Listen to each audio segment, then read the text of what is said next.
An employee packages 100 yuan notes at a bank in Nantong in China's eastern Jiangsu province on July 23, 2018. China's central bank has implemented a new strategy to contain the coronavirus, deep cleaning and destroying potentially infected cash. The virus appears to survive for at least several hours on surfaces, according to the World Health Organization.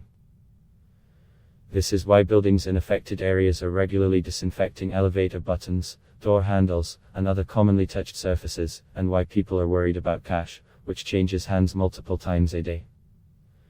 New measures: Chinese banks must now disinfect their cash with ultraviolet light and high temperatures, then store it for 7 to 14 days before releasing it to customers, said the central Chinese government in a news release. Cash that comes from high-risk infection areas, like hospitals and wet markets, will be specially treated and sent back to the central bank instead of being recirculated.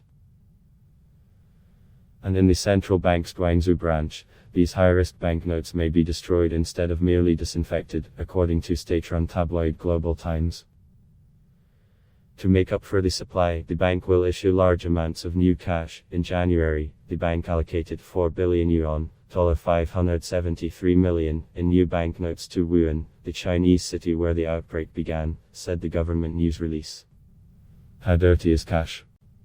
Each bill, passed person to person, samples a bit of the environment it comes from, and passes those bits to the next person.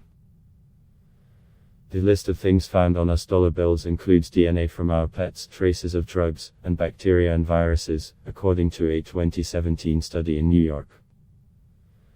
That doesn't mean cash is dangerous to our health. Disease transmission linked to money is rare, and no major disease outbreaks have started from our rates. But with new coronavirus cases being reported every day in China, the country's officials are taking no chances. Read the full story here.